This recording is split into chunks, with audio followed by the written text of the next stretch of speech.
Tá, Tudo que eu faço hoje tem e a agora ver. da onde vê a igreja, gente? Aonde encaixa Então, a igreja foi assim, na verdade, né? Na época, eu tava com o meu amigo na época, assim, conversando, e ele falando pra mim, eu vou orar na casa de tal pessoa. Eu falei, mas como assim? Ele falou, não, eu vou orar na casa de amigos porque eles vão mudar pra uma casa nova. Eu falei, nossa, mas você tem que ir lá orar? Ele falou, eu vou lá e faço uma oração, tá na casa pra abençoar, tal. Eles gostam que eu faço isso. Ele era pastor. Não, ele era só uma pessoa que tinha... As pessoas confiavam muito nele pra isso. Ele tinha esse lado espiritual muito aguçado. E as pessoas se confidenciavam muito, e ele fazia orações, e ele conseguia ter revelações enquanto ele orava pra você, ele fala pra você coisas da sua vida que você nunca contou pra ninguém, enfim. Coisas assim. E aí eu falei, nossa, ele tem um dom muito especial, né? Essa é uma coisa muito diferente que eu nunca tinha visto. Eu sempre, minha vida inteira é católica, a gente não vê muito disso na igreja católica, né? Não. E eu falei, nossa, muito especial. E aí, quando eu vi que muita gente fazia isso com ele, de ficar chamando ele pra orar, pra essas coisas, quero um novo emprego, ora pra mim. Eu fui mandado embora, ora pra mim. Eu vou começar a namorar, ora pra mim. Falei, por que você não faz um dia da semana que você já junta essas pessoas e você ora pra todo mundo? Seja lá o que a pessoa tá passando, entendeu? Empreendedor. Porque daí você não tem... visionário. Visionário.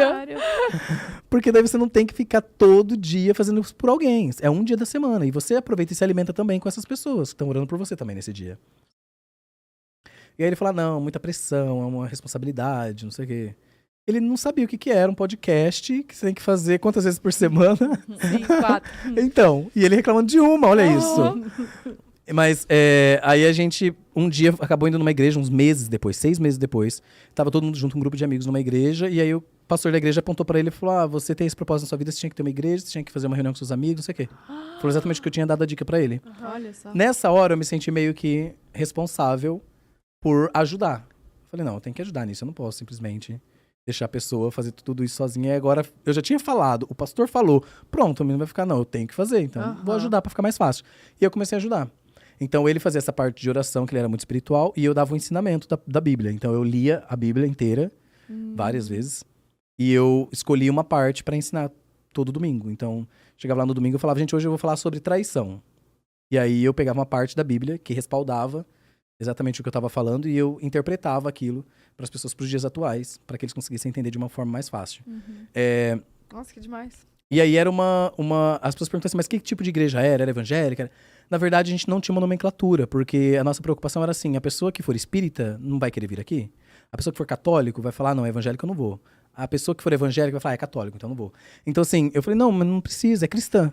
Né? Assim, a gente fala sobre a Bíblia, portanto a gente acredita em Jesus Cristo, tá bom, é isso que a gente vai falar aqui e não precisa mais do que isso, as pessoas precisam saber disso.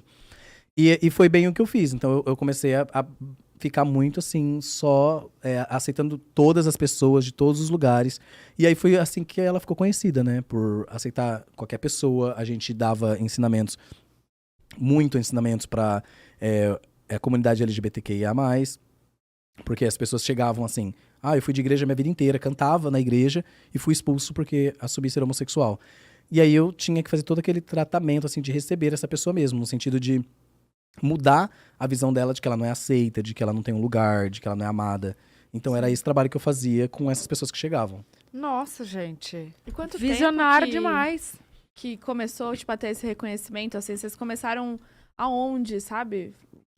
Como Então era que vocês assim, abriram? então esse meu amigo, ele tinha uma loja e ele morava em cima da loja. E aí o que ele fez? Ele fechou a loja e começou a fazer as reuniões ali. Era loja de quê? Uma papelaria. E aí, tipo, ia, sei lá, 5, 6 pessoas, depois foi aumentando. Exato. Começou só os amigos muito próximos. Aham. E daí começaram a vir. Chegou uma hora que vinha muito parentes. Então, por exemplo, o menino chegava pra gente e falava assim, meus pais não aceitam que eu sou homossexual, tal, tô muito triste, tal, quero morrer. E aí, isso era muito comum. A vontade das pessoas sempre era essa. Quando eles viam que os pais não estavam aceitando eles, quando eles viam que Deus não aceitava eles, quando eles viam que os amigos tinham seus compromissos, não dava pra ficar 24 horas ali com eles, eles percebiam que eles não tinham um lugar, eles não pertenciam a lugar nenhum. Então, o que eu tô fazendo aqui? E se eu sou pecador, que diferença faz Eu estar aqui. mais isso que eu posso fazer agora pra terminar com o sofrimento? Vai ser um Sim. pecado a mais. Sim. Então, é por isso que eu sempre falo muito pras pessoas, até hoje, né? Eu falo muito isso. A gente tem que tomar muito cuidado com o que a gente diz quando outras pessoas estão ouvindo. Porque você pode falar perto de uma criança de 10 anos, que às vezes ela já entende que ela é diferente de outras pessoas. Você pode falar perto dela uma coisa dessa. Você não tá falando pra ela, sabe? Não, mas eu jamais falaria pra uma pessoa LGBTQIA+, que ela não é aceita por Deus. Mas às vezes você fala na tua casa e a sua filha ouve. E às vezes a sua filha tá sentindo que ela é diferente das outras pessoas. E você tá falando pra ela, sem perceber, que ela não é amada, que ela não é aceita, que ela não tem lugar aqui. E ela tá sentindo isso, né? Ela vai sentir isso. Ela vai. E na hora certa ela vai lembrar de tudo isso. Sim. Então é uma frase, eu ouvi uma vez num filme e falava exatamente isso. Quando você disser amém numa igreja, tome cuidado porque tem crianças ouvindo. Então, assim, quando você faz uma oração e você fala, ou você fala o que você acredita, você sempre tem que pensar que tem gente ouvindo. E você pode estar condenando alguém, tirando as esperanças de alguém. Enfim, então isso pra mim era o que me motivava nesse propósito da igreja, que foi por 6 anos.